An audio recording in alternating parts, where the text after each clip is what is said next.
out real soon. Oh, it worked. Let's go. Heck yeah. I thought we had a technical difficulty, but we did not. That we did not. We're in. Cool. What's going on? I'll let it be known right out of the bag if we cut out or if there's any glitches in the internet. If we get pixelated or something, let us know for sure. Early on, is the audio okay? Is the sound okay? We're trying something different with the internet. So let us know in comments at any point in time if sound quality and so forth is off.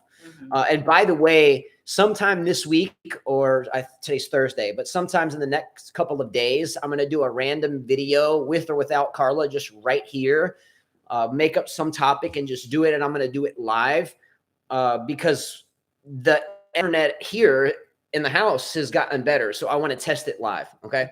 Anyway, all right. Hello and welcome back to another 5K tennis family. What's up? Yeah, it looks better like this to the white one. And now you're giving white one attention to it. Welcome back to another 5K tennis family, as I like to call it, discussion. Don't forget to hit the like button. Subscribe as well for the U.S. Open. We will be giving away over $400 in cash and prizes. So be ready for that. The U.S. Open in terms of fantasy teams, I'm pretty confident. So I think we'll do all right. Yeah. All right. Shout outs to start today's show. Let's start with that. Wait, why can't I? I'm trying to see why I can't. Oh, there it is. Okay. So it's a little delay. Yes. Okay. Got it. All right. Yeah. Let us know. What's up, Chuku? What's up? Yeah. Let us know if there's any sound or. A true Novak fan he knows when he's right and when he's wrong. So I give Chuku gold medal and then Carteri silver. There you go. Good for them. And then Jean the bronze. Even though it's not worth much. Okay, go ahead.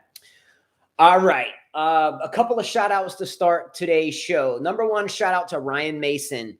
Ryan Mason, you've seen playing Carla and my second oldest of 5 children on the tennis court in some of our videos. He donated $50 on a super chat, but did it prior to the show beginning. So we didn't even know about it until he asked if we saw it. And we were like, no.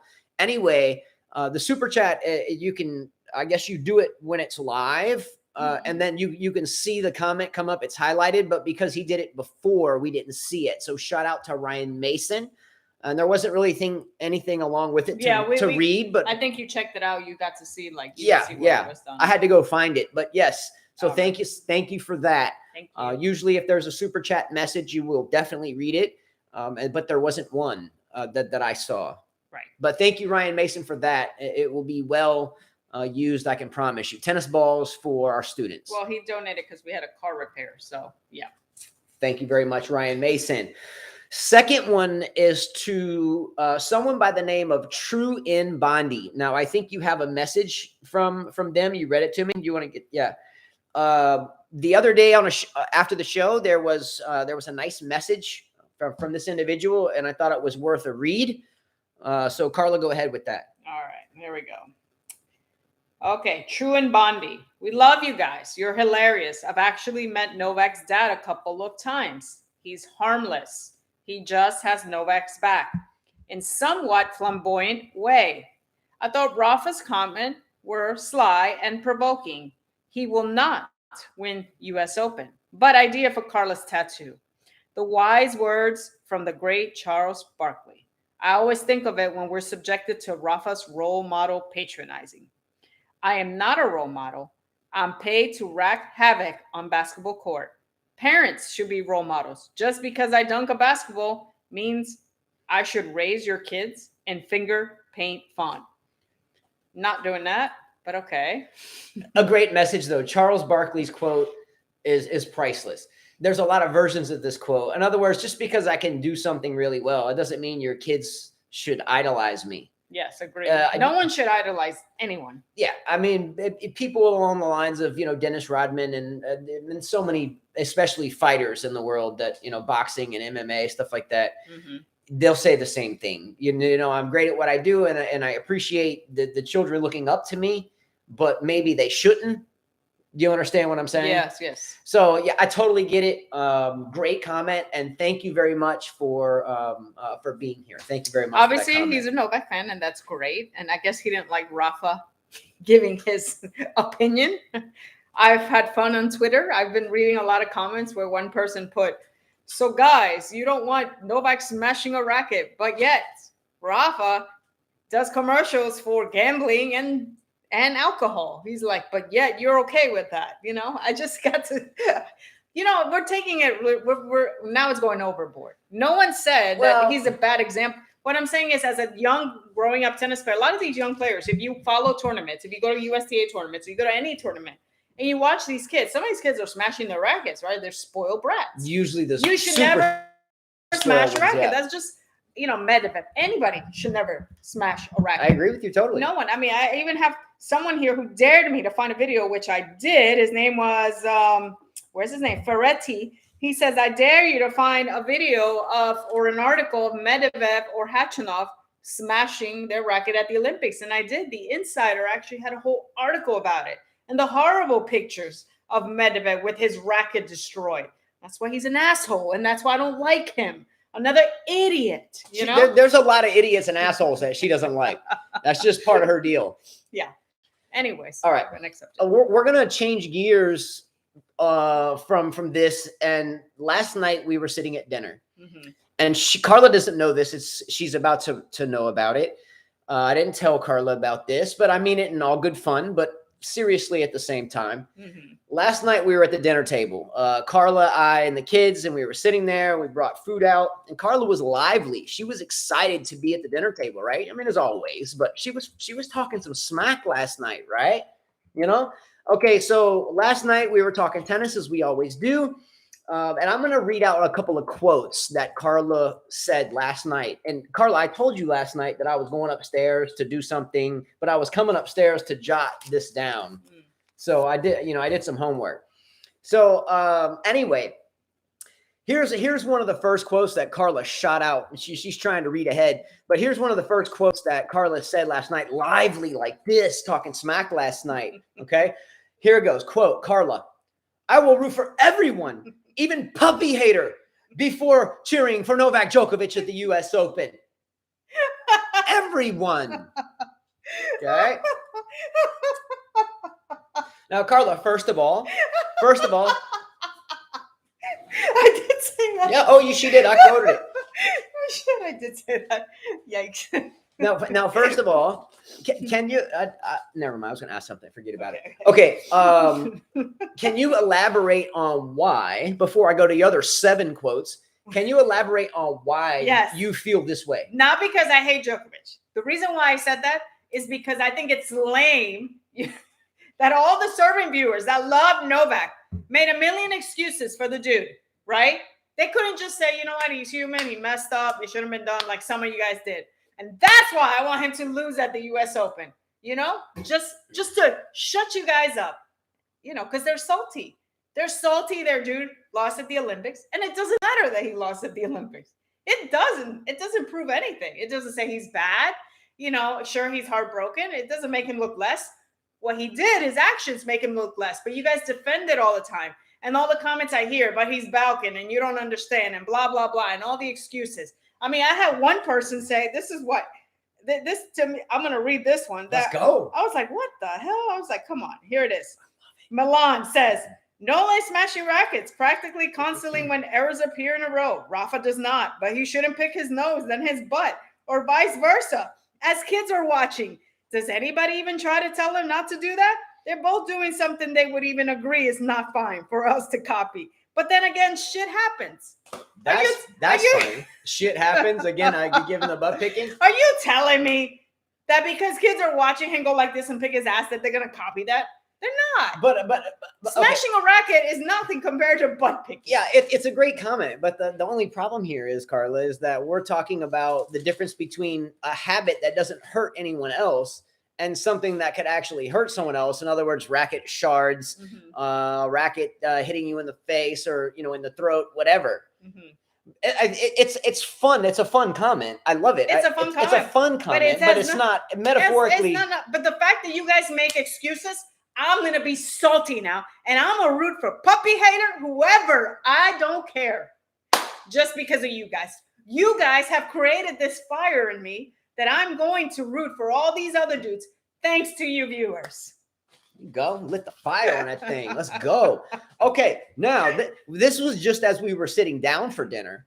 And this is kind of this, by the way, is how this kind of show started. One day, Carla and I were like, let's just film this. And that's how this started a while ago. Anyway, these type of dinner table type things.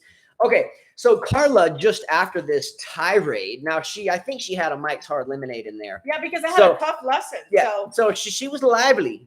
Just saying. Okay, so Carla then proceeded to show all of us at the table a picture of Rafael Nadal. Now, can you show everyone this picture? Yes. Because I sent it to you. Yes, and I'm going to tell you what my husband sent me back. Okay, that's fine. Watch the cords, though. And look, this was interesting. Remember, she was lively. Like, I root for everybody except Djokovic. Everyone. I don't care who. That was her. Then she shows us all this picture. Can you see it? Yeah, there you go. There, right there. So I sent him that. She sends this picture. I said, wow. I said, Rafa got fitter. I said, he's bulked up. Like, he looks like Iron Man 2. Right? There you go, so yeah. Then I send it to Wildlife, and he's like, yeah, he buffed up. And then he sends me this. Oh, okay. So so now you're showing, okay. So then Wildlife says, well, at least his are real and hers are not. Interestingly enough. So here's some more pictures that I just sent him. It looks like Rafa means business.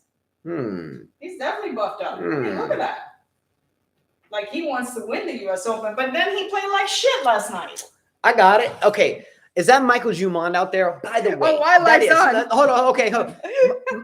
Michael Jumond. Where are you from? Where do you live? Where are you from? I don't mean to pry. If you don't want to answer it, you don't have to. But I would have a lot of fun with you hanging out. It's like what he would write, I would write, but he does it better. You know what I'm saying? Yeah. Anyway, yes, Mike, she said herself she would root for puppy hater over Djokovic because of you guys, though. Because of you guys. Because of you guys. Because of you guys and all your lame ass excuses. Chuku, like I said, 1 goal. Carteri, he's the one that loves the communist countries. But even he's a damn commie. He loves Cuba. He loves Fidel Castro. Anybody who loves Fidel Castro, you gotta like,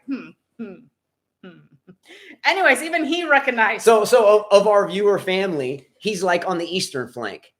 Carteri's on the eastern flank. Yes. So the 5K tennis wall is right up the middle, and Carteri's on the western side of the wall. Yeah. All right, I got you. So that's why I said he recognized, because he hates on Serena, he hates on Nadal, but even he recognized that he was acting like an idiot, And Gene always says, yeah, he's human. He shouldn't have acted that way, Exactly whatever. And even Flo, I should give Flo a participant ribbon. I agree. But then some of you guys, geez. Okay, we're still in the same conversation, and we are still at the dinner table about halfway serving the kids. So, there's 7 of us, but one's in college. So there's 6 of us at the table and a dog over here to my bottom right always. So we're serving out the plates, and she's already said all this prior to us even eating or saying the blessing, right? So here comes something else that comes right out of her mouth. Quoted it, wrote it last night, even highlighted it. Here we go. You ready, Carla? Yes. She was ranting about, number 1, I'll root for everyone, even puppy hater, before cheering for Djokovic. And she's got the hands in action, and they showed us a picture of Nadal. Look at this, guys. Look at this.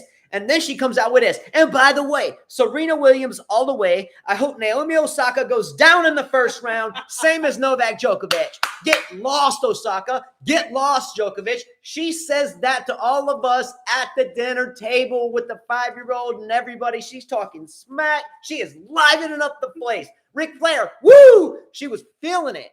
Osaka, down. Man. I'm going to be a hater at the U.S. Open. Now, I'm going to hate on everyone that deserves to be hated on. Now, Carla finished her rant with this quote. Of course, I had a Mike's Hard too. So. Yeah. Carla finished her rant by saying this. Now, this is prior to blessing. Okay. We still haven't broken bread yet. We're all hungry. She's still literally nearly standing up on her damn chair. Okay. Now, this is dinner. Okay. Now, Here's her finishing quote, and I made sure I highlighted it in orange because I wanted to make sure I got it right. Here it is. Carla, quote, lively. And I'm going to yell all in your faces, you bitches, that when Nadal wins the U.S. Open, I told you. I'm going to tell all you bitches the truth. Am I right or wrong? Did you not say that? Vernacular and everything. I'm going to tell all you beep, bleep, bleep, bleep, bleep, bleep. I'm going to tell her. And she was sitting at the dinner table talking about she is going to tell all of you about how beastly that she is and how beastly Nadal is if, or not if, but when he wins the U.S. Open. That's right. And I swear, I wrote that last night. Wow. Yeah. Wow, that Mike's heart did something to me. Yeah, you were ready to go. Oh, wow. But then I went to sleep after that. You were ready to roll. Oh, man. Wow. Yeah, I can't do alcohol. Mike's heart has a 5% alcohol thing. So I'm like 8. 8. Oh, shoot. That's why. And it was a big can. Thanks to Lori. Thank you, Lori, for giving it to me after my terrible lesson. So I was on a roll. But then when he was playing Jack Stock, I was like, ooh. Okay. Ooh. Look, this is one of those family questions. I was like, ooh. In a way. This is one of those type family questions. This has something to do with tennis because it had to do with a tennis lesson. But it more has kind of a personal connotation. In other words, what would you do? Right? Okay. If you were Carla yesterday, what would you do? Now, yesterday, I was putting up a net on one of 2 courts, and she was teaching a lesson on the other court. So there was a gentleman that No, you hadn't put the net up yet. Working on it. Whatever. Yeah, I was still doing doubles. Yeah. I was working on the net. Yeah. Yeah, I wasn't even anyway, let's hurry it up. Okay. So Carla is teaching, and here comes the father of a student, right? That we don't really know. I mean, it's a little bit. Okay. So Carla is playing mixed doubles with no regular doubles. You had a ladies group. Yeah, I had Lily on the other side. Carla was playing doubles with the lesson prior to them coming down to the court. Every day that you go out, sometimes you might be 5 minutes behind or 10 minutes behind or 5 minutes early, whatever, because you're picking up balls and the weather and just unknown events when you're outside, right? It just happens. So the guy and the student come walking down the hill. And about 3 or 4 minutes after they got there, we hadn't quite started the lesson yet. I didn't see this, but Carla, I noticed, changed her tone, not outwardly, but when I look at Carla in the eye, I can tell if she's happy or pissed off. She didn't outwardly. No one knows but you and I. But I could tell she was perturbed about something. Anyway, she tells me that as the gentleman was sitting there for about 2 or 3 minutes so I could finish up running a little bit late, he was looking at her, tapping his watch. So that's like me coming up to you and you're not exactly right there to meet me right there on time. And I look at you and I really don't know you that well, even if you did. And I'm like, I was playing a point. I still have 5 minutes. Tapping the watch? He was tapping his watch, and I was playing with his girl, as a matter of fact. And she was having fun, and she was giving me high fives and stuff. And he's looking at me going like this, shaking his head. And so my tone changed a little bit, and I almost said something to him because I'm the type of woman that I'm not going to take shit from a guy. No way am I going to take a shit from a guy. I did once. I will never take a shit from a man. And I almost said, who do you think you're talking to here? I'm not your girl, boy. But I kind of just stayed quiet because I had his daughter and other little kids around. And I just told him, wait a minute. And then I just finished the lesson, and I was pissed off the rest of the lesson. My man right here. I guess we just changed. No, I was listening. The kids just walked in from playing. Have fun, buddy, at the beach? Good. Yeah. Go eat. Your food's in the microwave. Yeah, sorry about that. The kids that walked in. It's our second to oldest son, Christopher's birthday today. Happy birthday, Happy birthday, Chris. Let's go. I haven't seen him walk in yet, did he? He did. Let's go, Chris. Happy birthday, the big 17. Mm-hmm. Let's go, big Chris. Mm-hmm. All right. Anyway, where do we leave off? Where do we leave off? I don't know. Where did we leave off? Well, you have to remind me. You were talking about the lesson.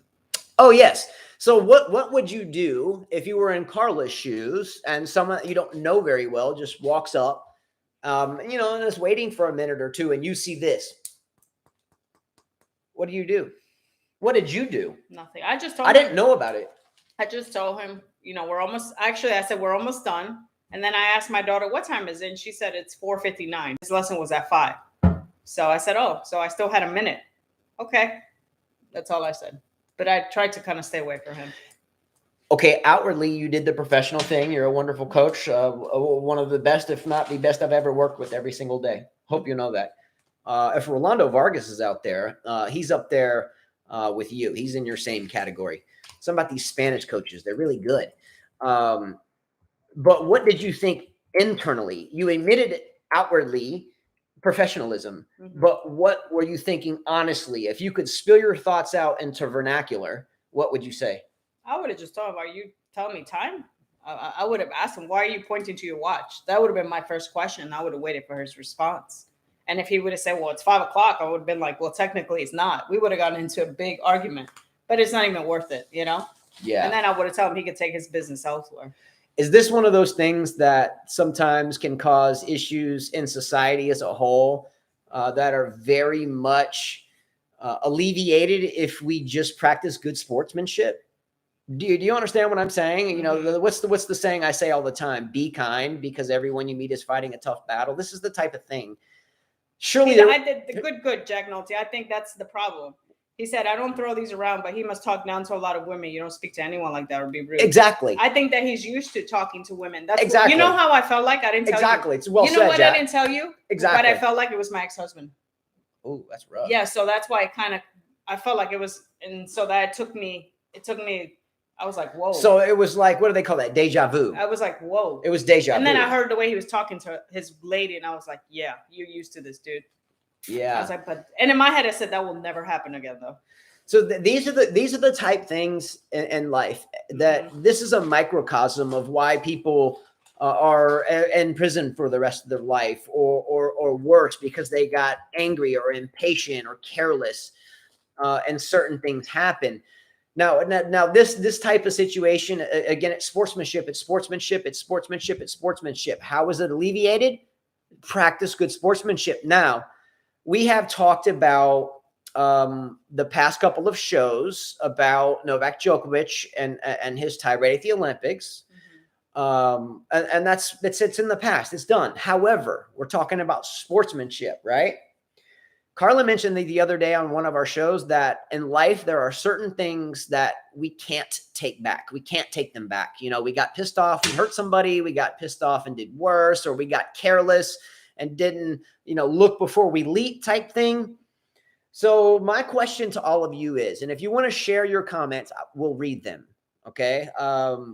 We'll read them. So Carla, take comments at will here. Okay. And by the way, there's less people in the chat than normally. And I think it's for a reason that I should tell. And I think I mentioned it yesterday. For 3 years, Carla and I literally, and we still do every day, and we'll continue to, but we spend so much time chatting with people and approving things and taking them away and trying to tell people that maybe just saw a show for the first time and we went off on somebody, but they didn't see the show before, where we may have went off on the other person. The person was playing type thing. And we try to get the appeasement done. And then after all is said and done, we'll check and they're not subscribed anyway. So we turned on in the comment section that, if you hit the subscribe button, comment, and there's no duration. You don't have to, you can just do it now and make a comment. But we thought, if we're going to spend so much time trying to grow our family, and now there's an old saying in sales, and I'm an old Ford car dealership service manager in Subaru, that we would rather have quality over quantity. And I think that's our goal here, is to have a family type, quantitative type setting where we all, can yell at somebody one day and talk trash to someone the other day. Doesn't matter. I may have a bad day and act like an asshole here and now, but I don't want to necessarily spend so much time and effort without just hitting a button. Anyway, I'll do it for anybody, but anyway, sorry for the dissertation. But can anyone tell me, and I will read your story, what are some things, or one major thing or minor thing that you are willing to share, or one of the things that you have done in life that you can't take back? I'll tell you two of mine. Number one, when I was about 9 or 10 years old, I was being careless, not angry, but I was being careless, and I was swinging a golf club around. Now, let me put this in context. I was a tennis player then. There was a golf club, and I was a good tennis player at 10. I win tournament after tournament, right? Not a big deal at 10 and under, but that's just how it went down. And I grabbed the golf club, and I was acting carelessly, like too cool for school, like look at me. And there was a little girl walking around, and I didn't see her, and I swung the golf club. It hit her right in the forehead, and she had stitches all the way across her forehead. Until this very day, she's in my prayers. I mean, we were friends. She was fine. There's no scar. She's fine. But it was something that haunted me, watching the terrified little girl walk down the street with blood coming down her face.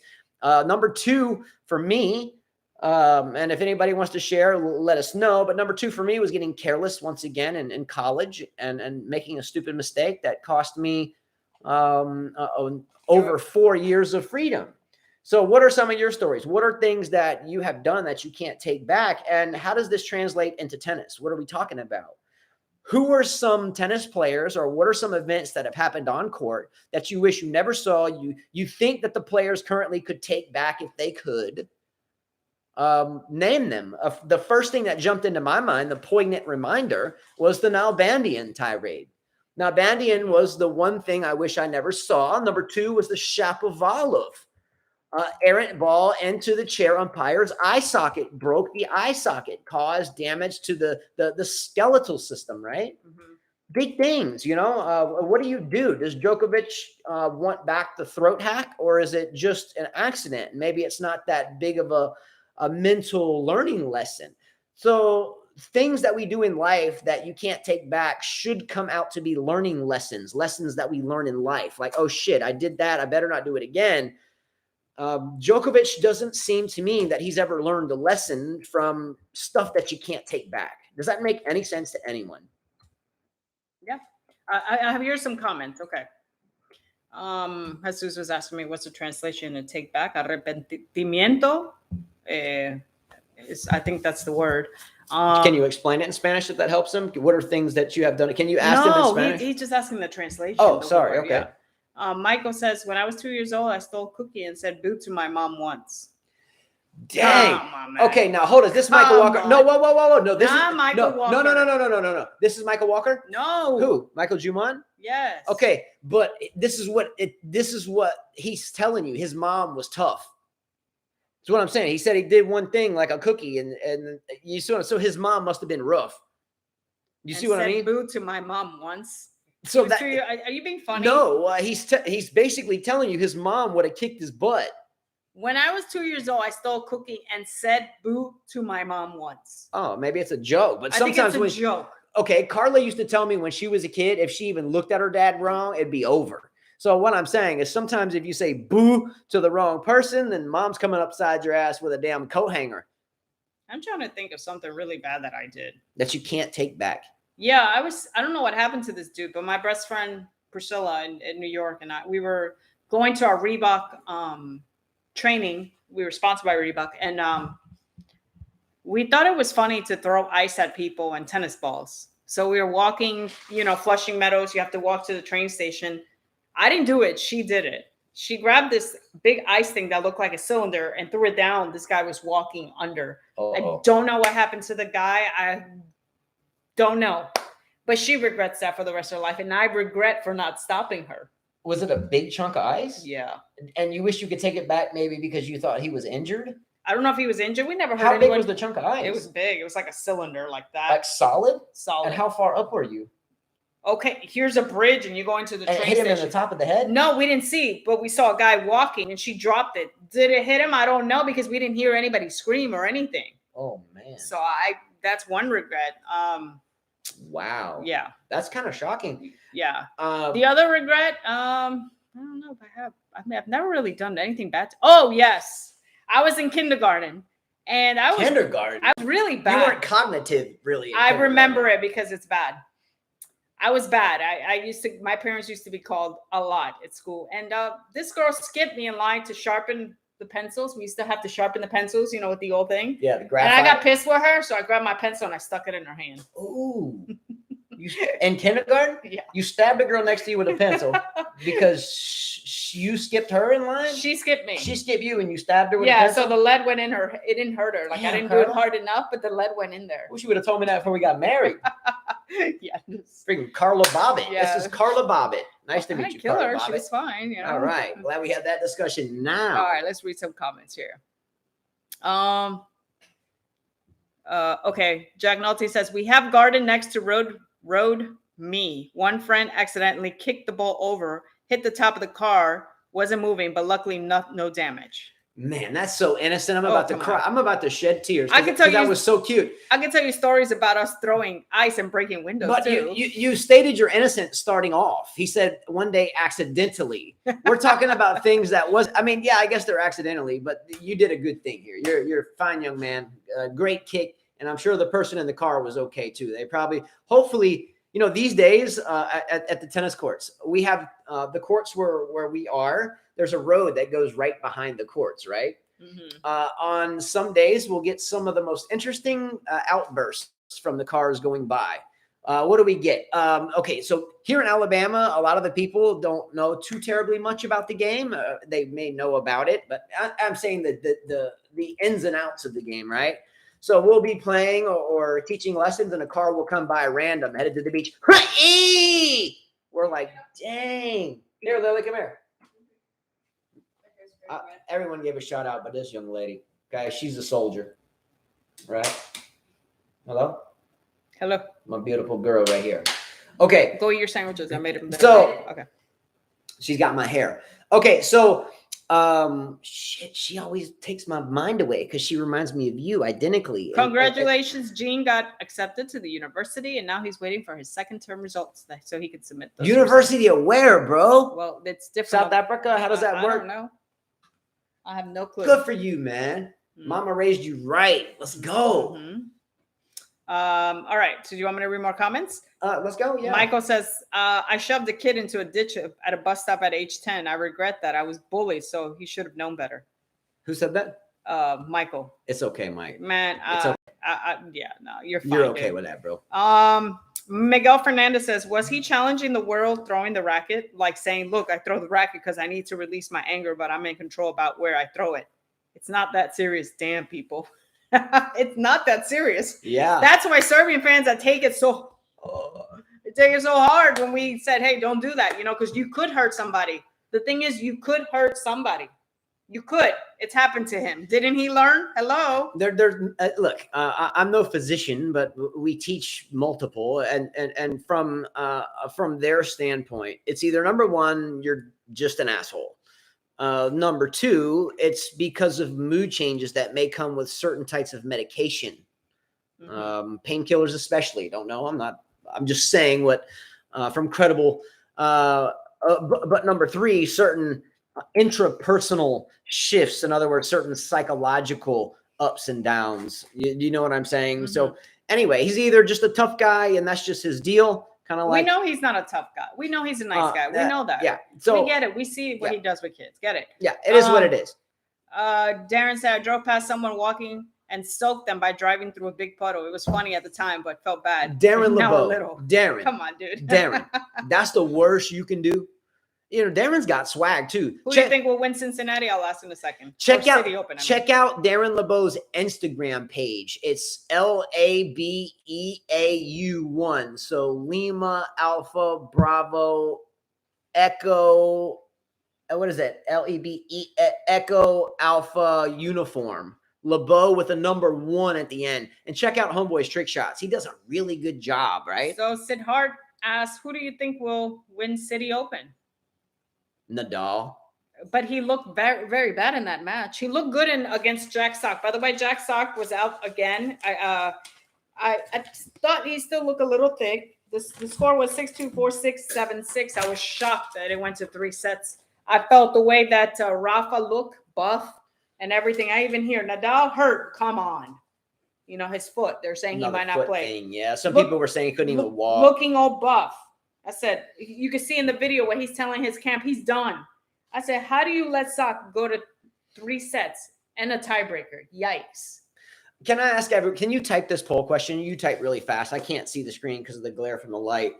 But can you type this poll question, everyone? I would love to get a couple responses. Poll question. Do you think Jack Sock and Jack Sock's camp, you just put, do you think Jack Sock? Do you think Jack Sock paid off Rafael Nadal to let that match be close?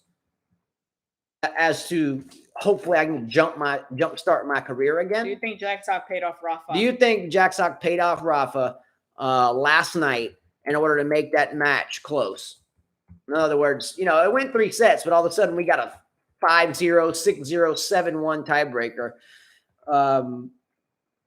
Because look, if Nadal comes out and wins a match like that and it's against Djokovic or Kachanov or any of the top guys, great, it's exciting. But Jack Sock? No. Yes. 4 votes so far. Come on. And look, obviously I meant that jokingly, but at least give me the benefit of the doubt for the wit. Obviously I wasn't being serious, but nonetheless, come on, man. Yeah, I agree with Simone. There's not any really tough competitor in the draw. I agree with you. I looked at it. I thought that Rafa should cruise through this. Can I ask you a question as a true Nadal fan? And I mean this as a coach and someone objective and not just your husband. Mm-hmm. Do you think it would be in Rafael Nadal's best interest to not go so deep into the tournament? In other words, take some risks, experiment a little bit, get some matches under his belt. But if he got into, a third round, a quarterfinals, whatever, and kept getting taxed into the third set and the third set, and I wouldn't waste much energy. Would you want him as a fan or as a player to expend the energy? No. Or do you just, if you get pushed to the limit, you might have a bad day and just. Because if you lose in smaller tournaments, who cares? I mean, but I wouldn't quit. I wouldn't retire. I would look at him as a little baby. I think he should play every match, but I wouldn't be using up my whole body to play 3 sets. We know that he doesn't have the same type of body as Djokovic, who's lean. He's very muscular. When you're that big, that muscular, that's a lot of movement. That's tough on the body. And we know he has issue with his legs. He has issue with his foot. He's like an old man with a young complexion. It's tough. No. All right. Darren asked Carla, do you think Sock played really well against Rafa, or was it Rafa? I think it was Rafa not at his best, in my opinion. I was watching some of the shots. They were landing short. The first set was fine, but the second set, I felt like Rafa's, here we go again with his short shots in the service box. And you got a big homeboy there who's got an ugly ass forehand, but he could still hit it hard and put it away. Jack, long reach. Yeah, Jack Sock is one of those players to me that's an asshole. Carla calls Djokovic an asshole. I think Jack Sock's an asshole, and not because I know him, but I have known players over the years that have come and gone and have been in the same locker room, and all of them will say he's an asshole. Jack Sock has a history of pissing off people in the locker room. He has a history of pissing off doubles partners and so forth. But he deserves a chance. Well, yes, but what I'm saying is that for me, Nadal's match last night was getting the dust off of Nadal. Look, I don't like Nadal either. I could have cared less who won the match. I guess you could tell the crowd loves him. You could tell he definitely the fans love him. Yeah, but at the end of the day, it's good to see Jack Sock playing well if Nadal wasn't being nice or if Nadal didn't have a hurt foot. But either way, I'm not saying, they went 3 sets and it went to a tiebreaker in a third. Was it a super exciting match for me? No, really. It wasn't. Sister the Queen, great question. Who's more injured at this point? Rafa with his foot, Fed with his knee, or Novak with his shoulder? I think Federer. Federer is definitely done. Yeah. If you're having knee issues, look at the first thing I said to him when the news came out, Wildlife sent it to me, and then I looked up. I said, you got Wawrinka here who cannot play because of his knee. You've got Del Potro who's been trying for such a long time to come back, and he can't. I even said Maddox Sands, even though she's not the best in singles. And Del Potro's non-playing hand left, but he hits a 2-handed backhand. And I said, and she's done with singles. I said, here's, I'm about to turn 42. He's about to turn 40. 44. I mean, we have the same birthdays. Him and I have the same, he has my birthday, but. Tom Brady just turned 44. But what I'm saying is if you're dealing with knee injury and you're going to the hard court season, which is tough on the knees, you have to question yourself, why am I doing this now? Do you think that Rafael Nadal right now looks as buff, as swole, Yes, as he did when in 2010? He's always been buff. He just looks a little bigger. I looked at all his pictures today, and I think, okay, you know, he's probably always looks at all his pictures. I don't even like Rafa. As far as Rafa and looks, that's not my type of dude. Did you guys miss the segment at the beginning of the show where we talked about what she was doing at the dinner table? Because if not, you got to go back to the beginning and check that out. I'm a fan. I don't find him sexy. There's a difference between being a fan and finding someone attractive. Okay. I don't find him attractive at all. But you show pictures of the dinner table. Like, I'm talking about look at him. Trust me, I don't like Rafa in that way. They know who I like. Okay? Who? Tell me who. I like Iron Man. Martin Fucsovic. That's the man right there. Man. That's my type of guy, like you. There you go. I don't like tan. I like opposite of me. No. My man. He would be like my brother. No. The reason I said that is because you know that him losing at the French Open hurt him. He's pissed about it. He's obviously going, mess you up, Djokovic. Okay, so this whole prior to U.S. Open is a good narrative for both of Novak Djokovic and Rafael Nadal to ride on. Why? Not Rafael Nadal usually stays mute and passes around certain subjects and makes a way to kind of systematically call out Novak Djokovic. Do you understand what I'm saying? So we're going into the pre-U.S. Open discussion with a little cat fight going on, but these aren't necessarily cats fighting. These are the best two in the world right now are going into the U.S. Open with chips on both of their shoulders. Now, last year, Djokovic, unfortunately, accidentally left the tournament early because of a throat hack by a line judge. They couldn't dodge that shit. She should have been able to stick and move.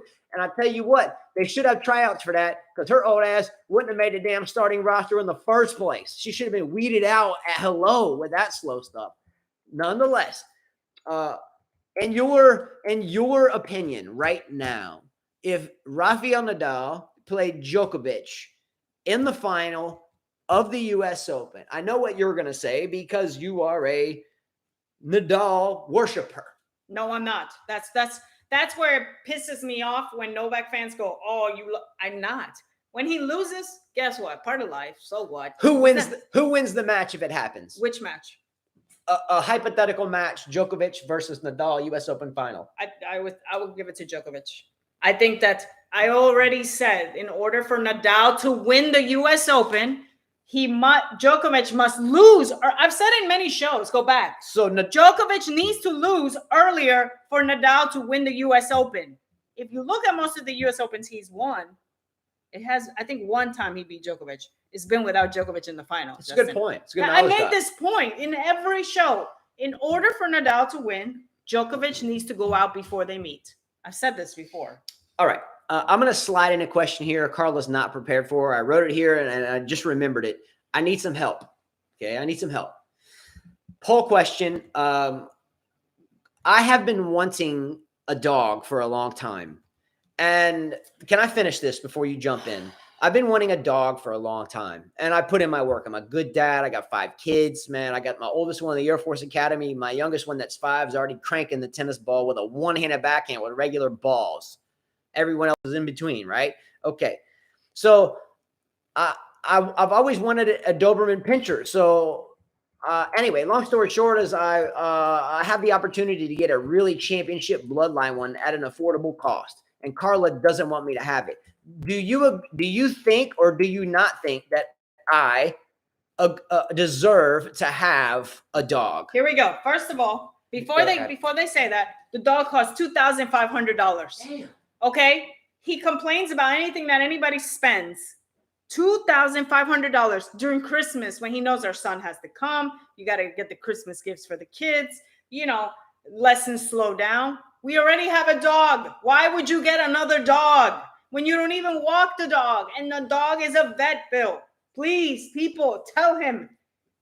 We don't need a dog. We don't need a dog. Anyways.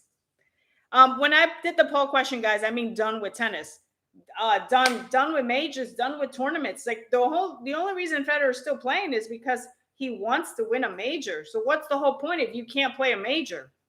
I mean, really.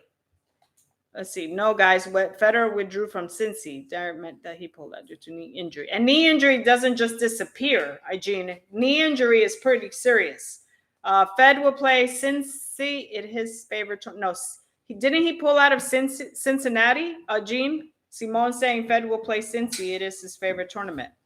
I don't know about favorite, but he might. It might be his favorite within the U.S. Open Series. And he withdrew from Rogers Cup. Yeah, so there goes your hardcourt season. Look, my predictive thoughts on Federer moving forward are that he plays the Laver Cup and he retires. There's not really, in my opinion, much more to do if you're only playing to win majors. Now, if you're playing, kind of like Venus Williams, she loves the game. She wants to be around it. She has a brand. Anyway, but Roger Federer's not going to win another major. There's no way. It's not going to happen. I've said this for a year and a half now. Anyway, it's just not going to happen. So moving forward, I think the best thing for Roger to do would be to go through the Laver Cup and retire. I think that would be a good way to walk away. Yeah. Darren says, Federer is done. I am sad to say. I know you guys know I'm the biggest Federer fan. Yeah, I mean, you're not playing any hardcourt season. What's the whole point? Yeah, the last slam is the U.S. Open. You're telling me that you're going to come back and play the Australian when Djokovic is a beast there? It's a tough call. I mean, you would have a better chance at the U.S. Open than you would at Australia, and then comes clay season again. So yeah, it's like, what are you going to wait a year? Yeah. Also, too, with the knee. For me, the knee has been the bane of my tennis existence. I've had so many knee surgeries, one of them complete reconstruction.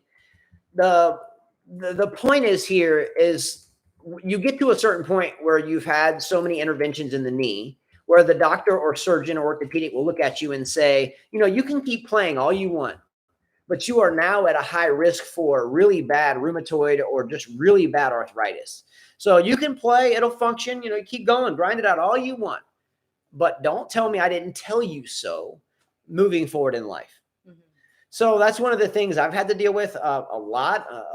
And surely Roger's going to have to make that determination himself. At what point do I want to maybe limp around when I'm 65 or 70 versus walk around? Is it because I want to win another major? That's not going to happen.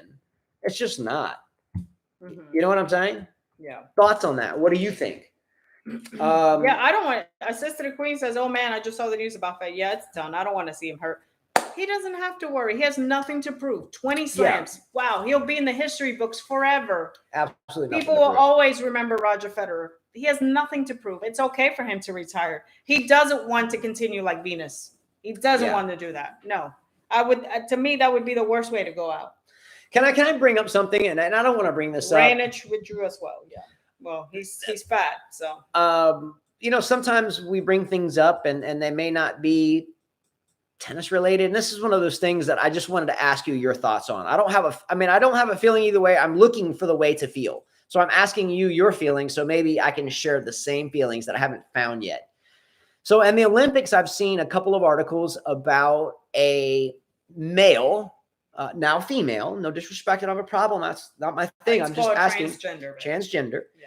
I keep seeing some articles about a male that switched over to a different gender. And that person is competing in weightlifting. Like, what's up? Didn't even qualify. I don't care what the results are whatsoever. Irrelevant what the results are. Mm-hmm. But I don't even know. Are you guys okay with that? I don't even know where to begin. Are you okay with a transgender competing against women, knowing that it's a man turned into a woman? That's not hard to ask. Would you be more okay with it if it was a woman stepping up to the men's instead of a men's switching to the women's? Yeah, because the woman would have to step up to the men's strength. Yeah, exactly, and that's tough. And that would be tough. But we had this whole issue with tennis. If we've had a transgender that's trying to play tennis every day. I mean, no, I don't agree with it. No, I don't agree with it. Why? Because men are built different with women. We've had this conversation before. Women go through their thing. You're telling me that, no. Well, then also, too, if it was tennis, then the individual would have to play 3 out of 5 sets instead of 2 out of 3. Mm-hmm. it's interesting. It's not fair. No, but Bozidar is not fair. No. Yeah, it's not a fair deal. It's not fair. They shouldn't allow it. They should just make transgender Olympics then. Why not do that? Do that. Or say the only way you can do this is if you're a female going to the male. I mean, because why would you want to even do that? Yeah, I mean to be the male trying to do the female part would seem a little jacked up. Let me see what this dude wants real fast. Yeah, I mean, Renee Richards in the 70s. Yeah, it's separate division. Yeah, not against in general life, whatever you've been. Yeah, I mean, you shouldn't have it. Poor women, you know, they got to lift this thing up, and you got a dude that, yeah, you converted. You still look like a dude, by the way, and you're trying to lift, and you couldn't even do it. I mean, okay. Anyway, tell me how to feel with that. I don't know how to feel with that. Someone like Sister the Queen out there would be someone. She said no. I agree with Carla. Yeah, that's interesting. She already responded. Jose P said that's like sandbagging in real life. Yeah, Sister the Queen is one of those that if she tells you how to feel, I'm actually going to try to feel that way because she resonates with me. What did the dude want? Did he want to start work again? No, he was just asking if we were still, and we're fine. Yeah. But Sister the Queen resonates with me. Love that girl. I'm just saying, there's nothing wrong with making different divisions. Now, we're talking about the Olympics for a moment. Now, let me tell you this thing, okay? This was a little topic I had. So the media, the media networks, the biggest ones, always attack those on YouTube that do play-by-play stuff. Carla and I, when we lived in Montgomery, Alabama, I would keep play-by-play stuff in the shop. I was a service manager, so I had cars all over the place, you know, and technicians working on them. But I would always keep football games on Saturday, YouTube related, on play-by-play because the commentators on whatever network was on always suck so bad and there were so many commercials. So I would put play-by-play on YouTube on the speakers in the shop. So not YouTube, but the media network shut down play-by-play for NFL long ago. And I always tell Carla, you know, I wish that some of these YouTube play-by-play people that are still able to do it would actually take the jobs of the people on the major networks. Anyway, here's what happened with Tony Hawk. Tony Hawk, the professional skateboarder, arguably the best skateboarder of all time, okay, is the latest in the media attacking people doing play-by-play on any type of thing that's not tied to the network or your subscription or your cost or you're watching their advertisements and not someone else's. Tony Hawk was doing play-by-play skateboarding on Instagram. Okay. So in other words, he was on his Instagram account talking about, oh, he just kicked the ollie back flip, mute 360 grab, blah, blah, blah, blah. Pulled the plug on him. Even got warned by NBC not to do it again. And he is an NBC affiliate. Now, here's my question in this. If there is any person on the planet that should have been more adept to do skateboarding, would it not be him? Absolutely. Furthermore, wouldn't you think the network would think that this would get that network even more attention when he did his next broadcast? Yeah. I don't know. The world's becoming stupid. Yeah. The problem with major networks commentators in tennis, and this is why I brought this up. No disrespect to Chris Evert as a player, as a coach or an academy runner or anything, but as a person, she's very snooty. Her shit doesn't stink, you know, or she's got rosy smelling poo. But to listen to people like Chris Evert all the time, it gets a little like, geez, man, can I please just turn the volume down and let me watch the tennis? You understand what I'm saying? Mm-hmm. So Bye, Jane. Anyway, long story short, that's enough of that. NBC is trash. Horrible coverage of the Olympics. That's Yeah. what Jose P said. Yeah. Jack Nosey said, what's the issue doing play-by-play? They're not steaming FFFAs. Come on, that's crazy. Some people can't afford to pay tennis channels. I agree. Listen to YouTube play-by-play rather than watching it all the time. Yeah, I agree with you totally. But the reason why this happens is because the networks that are spending billions of dollars to exist aren't being watched, and the free thing is, and their lawyers get involved and they pull the plug. Anyway, it's a shitty thing, but let's put it this way. You can't go to a pay-per-view event on TV. Like I can't go get the UFC 222 and then put on play-by-play and then call it off. You can't do that. I get that. You go to jail for that. I get that. It's different. But it's the same thing here. Well, Gene sent me an article why Rafa has to keep playing at this Washington City Open.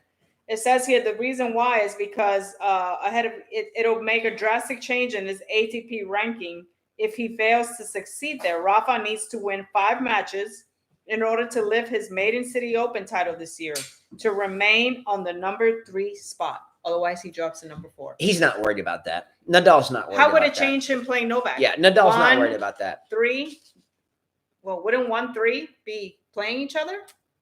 Depends on how it rolls. So 1, 2 and 4. 1, 2, 3, 4. But the 3 and 4, I think, can kind of there's no right reason for 3 and 4. But one's top, two's bottom.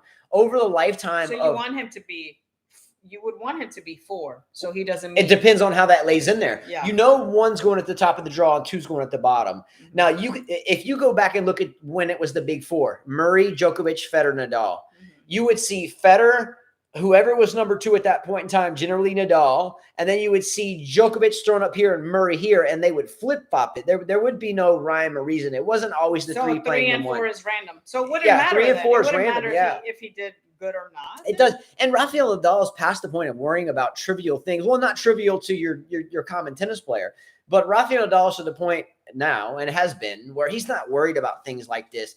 When my oldest son or my second oldest son plays tennis tournaments and we have to travel for them, I always find the tennis director, knowing that the draw is already made, but I always find the tennis director and say, hey, if we come back here next year, can you go ahead and just give my son the number 1 seed, whoever it is? It's usually him. Usually my son is the number 1 seed, but can you go ahead and give us the best player right in the first round? That way I don't have to spend another night in a hotel. I don't have to travel. Just let me get my 1 loss and get out of here if I have to, right? Mm-hmm. Rafael Nadal is at that point in his career now where I'm sure he's like, I wish I could just go to this tournament and just play the final. Mm-hmm. You understand what I'm saying? Yeah, I like James, actually. Yeah. Okay, you're asking about McEnroe. McEnroe could be a good commentator at times. Yeah, McEnroe's fun at times. Martina's great. I like Navratilova's great. Yeah, Martina. Yeah. Ever sucks. What's next? In terms of things that you can't take back, if we do something we can't take it back, what's one of the things we've regretted? We've talked about that. What are some examples of tennis players that you think wish they could have taken it back? Do you think Serena Williams wished that she could have taken back wanting to shove the ball down the ball lines person or the lines person's throat during the Kim Clijsters match? What about Shapovalov eye socket? What about the Nalbandian incident? What about Djokovic's throat hack? Don't forget, guys, there are things that happen that we cannot take back. Something in passing. Carla told me this about Nick Kyrgios. Nick Kyrgios basically alludes to the fact that he may retire from the game at any point in time. First of all, 3 questions relating to that. Number 1, do you care, Carla? No. Number 2, do you like him? I think honestly. I mean, he's an idiot. I'll leave it at that. Okay. Do you enjoy watching him play? No, I don't. Depends on how he acts. Yeah. He could be so talented, and sometimes you're like, wow. Yeah, he's one of the best that could have been. He's just one of the best that could have been. Mm-hmm. And Medvedev's an idiot. Medvedev being disqualified for a racist comment, and Fabio Fognini is another idiot. Altercations on the tennis court. 2 players that are playing with one another or playing against one another, and a fight breaks out. A fight. Now, myself, when we're talking about the Pro Tour, ATP World Tour, WTA World Tour, the fights usually the media has fun with and spams titles like, "Oh my God, Michael Ymer and Jordan Thompson, they had to call the police." Well, he says if you actually watch it, it's so stupid and cheesy. No, but I don't blame Thompson for being upset. But I did watch the point. I watched the video over and over. I wrote it down here. He was serving 40-40 down 3-5. Okay. There was one point where it looked like he hit a drop shot. Thompson did. And so what's his name? Jordan Thompson. No, the other Michael Ymer. Michael Ymer goes after the ball, right? And then gets it over. And then Thompson kind of hits the net because he thought it was double bounce, right? I looked at it and it didn't look like a double bounce. They should have been talking to the ref and not one another. Well, and Ryan, the ref never called it, so it's the ref's call, I thought. But I replayed it, and it didn't look like a double bounce. And he's saying, "No, dude, I didn't see. I didn't." Anyways, he lost the match. Thompson got upset. The other guy, they're fighting, kind of talking back and forth. At the end, I have his quote here. He says, "Call the police." He says, after the match, the chair official intervened to separate the two players who had engaged in a verbal altercation at the net. Thompson had to be restrained by the chair umpire as the altercation got hostile. What's his name again? Who? Yimmer? Michael Yimmer? Yimmer could reportedly be heard telling the official to call the police. Yeah. And I said, man, stop being a bitch. She loves that word, guys. But dude, you're a grown-ass man. You need to call the police. Come on. Back in the 90s, we figured things out with fists. I'd watch girls go at it at school. Call the police. Come on. What is porn stash going to do to you? What's that KRS One? You better call the police. What is he going to do with his stat? Come on, man. He's always got a backup career. The adult film industry. Seriously, call the police. You better call the police. Oh, yeah. Okay. What are some of the craziest events that you have ever seen on the court if you're not a player or if you're a fan and don't play, what are some of the craziest events you have seen yourself as a fan? However, if you're a player or coach, what are some of the craziest things you have seen go down on the tennis court? Okay, I got a whole list of these things. Well, let me ask this question before we get there. Pam Carter says, does Monfils regret not living up to his talent? I fear he wanted to be a trickster and entertainer more than win matches. Yeah, and Pam, this is a great comment because when we were just speaking about Nick Kyrgios in my mind, so we think on the same brainwave. So Pam, love you. I was just thinking in my head that Kyrgios is like Monfils, just never lived up to the hype. But Kyrgios was able to sell more tickets because of his theatrics. So I think if you put Monfils in his best days against Kyrgios in his best days, I think it's a pretty even struggle, right? I agree. Yeah. I mean, Kyrgios was able to capitalize more off the sneakers and off acting the way. So his theatrical performance, WWE style in tennis, paid off because he can retire and live forever and didn't really do anything. To me, okay, so going back to the question, I've watched a lot of videos with tennis players going at referees or lines judge. To me, they're all comical. There's not one that you could say that was scary. Tennis players are drum babies. Yeah. They're little bitches. They are. All of them. She loves this word. But they are. I was watching Roddick fight with how are you going to fight with a woman about her calling foot fault on you? He was like, did I move my right foot? Did I ever remove my right foot? Asking the umpire, did I move? And then everybody's taking pictures at the U.S. Open. Poor lady's getting he's like going off. Did I move my right foot? It's like they are little bitches. Yeah. Seriously, like Medvedev fighting with Sissy Pass? Really? You two are going whack, whack, whack, whack, whack, whack. This. Yeah. Back in my days in New York, there was no this. It was. Look, I have seen grown men. I have now, especially in men's older men's doubles. Like 45-year-old plus type thing. Men's 4-5, 5-0 doubles or men's open doubles at the adult level, not the young kids. Some of the young kids that are beasts get freaked out when they see older men play at that level because, man, I have seen two men squaring off one against one another, and then one of them break a racket simply because they're pissed at that guy, and then the other guy broke a racket simply because he was. So they were wanting to fight one another, but they're just breaking their own rackets. It's incredible. I have seen Carla's dad. Now check this story out. You already told the story, but they may not have heard it. Wait. By the way, before you get to our story, if you want to break your racket, do what Usain does. Smash your face with it.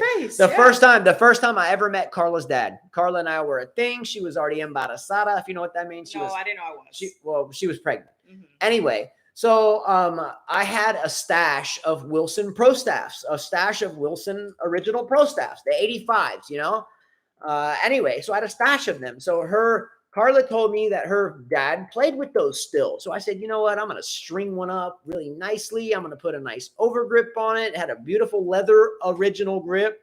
I'm going to make a present for him. And I'm going to meet your father, and this will go down great. So we went to a tennis tournament that her father, was playing doubles in. What's up, Nathan? I love you, bro. With my brother. But this is true. This is true story. So I go to the tournament. Hey, pleasure to meet you, Mr. Mora. I love your daughter a lot. She's like, boom for me. But anyway, here, I made this racket for you. You play with it. Okay, he gets the racket. Next thing I know, he goes and plays the doubles match.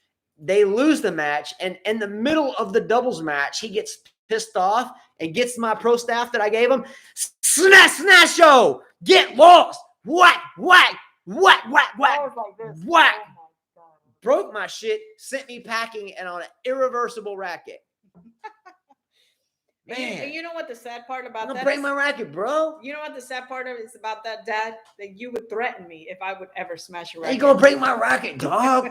You My said, racket if you back. ever break a racket, I smash you. Now, with that said, I look back on those memories as some of the fondest of my life. Now, after he broke my racket, we went to eat pizza afterwards. We sit down at the table to eat pizza. We sit down. I'm still like, oh shit, he just broke my racket. What the heck's going on now? Sit down. He's like, let's go outside. Let's go outside. So we go outside, and there's like 3 people at the table, and they're all giggling. So I walk my happy ass. That was my brother and Kenny. Yeah. So I walk my happy ass outside, and I'm standing on like a parking lot, and he steps up on one of these. He's shorter than me, so he stands on one of these parking things. You know, if you pull into a parking lot, you got these things you pull up to, and if you go too far, it tears your like splash guard off the bottom of your car. So he stepped on one of those things so he could be taller. What you want with my daughter? What you want with my daughter? Are you ready? Are you crazy? You crazy? You want to do? You crazy? That's what I dealt with. So I dealt with a racket smash and then that. And here we are. Let's go. Now hit the sub button. Let's go outside. Joker. By the way, I was watching a lot of these videos, and Joker, there was one, and Djokovic goes to the umpire, calls him on a point thing, like gives him a warning. He's like, why you give me a warning? He's like, I didn't say anything. Do you understand serve? And he's like, Serbian? He's like, no. He's like, then what did I do, man? What did I do? This is ridiculous, right? Yeah. And the guy said because he made the gesture if he was going to throw the ball at him, he gave him a warning. Some of these videos that I watch makes me realize tennis players are just wimps. Okay. And ending. Okay. I saved this for the end. I have a question. Okay. Now, I saved this for the end because a lot of you may not think of me the same, but there's a couple things I enjoy outside of tennis and my wonderful family. And I love history. I love study of warfare. I love geopolitics. I love history. I love studying anything involved with the evolution of this planet. Okay. Love it.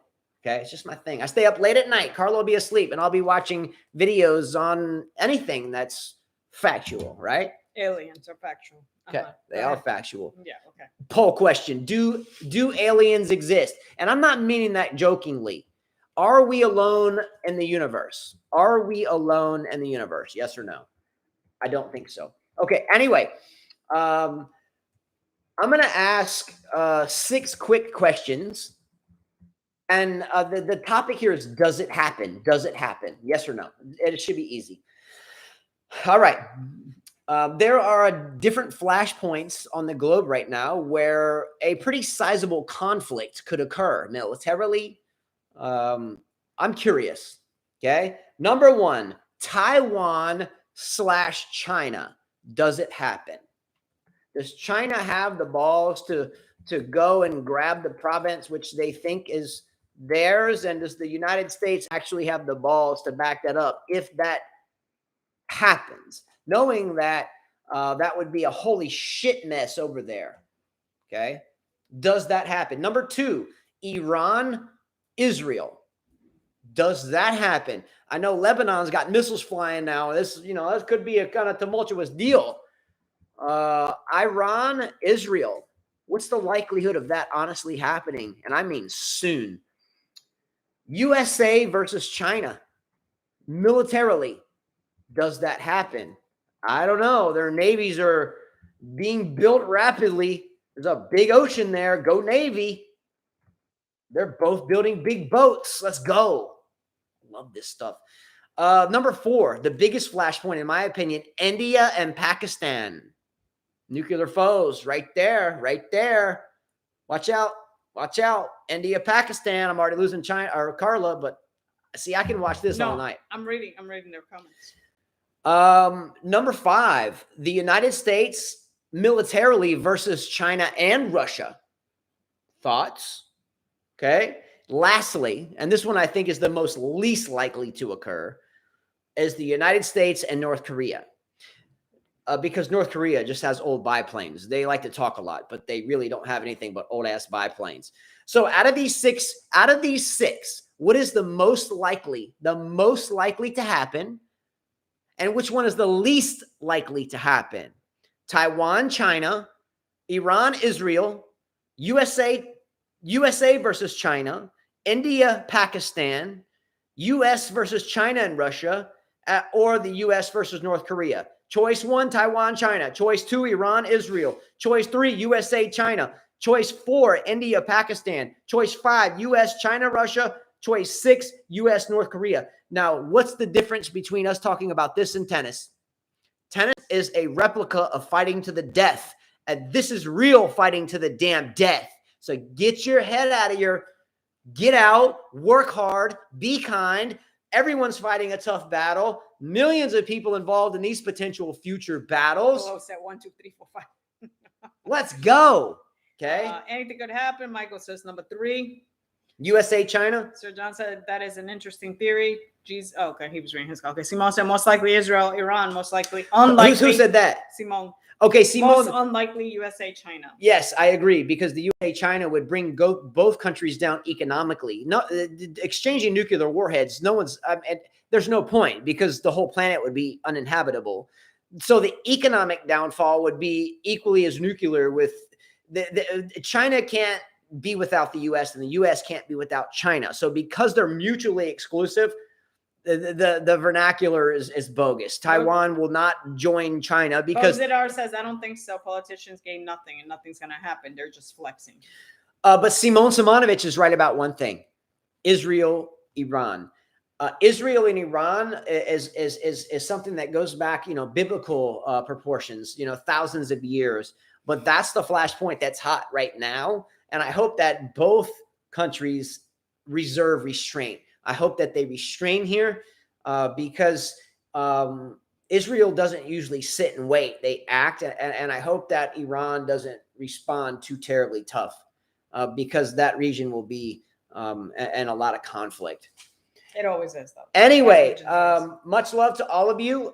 Again, in the next couple of days, I'm going to go teach. Yeah, I'm going to sit here in the next couple of days, and I'm going to do a video, the same format. I don't know what the topic would be. If you have some, something you want to ask me or Carla or the both of us, tell us in comments.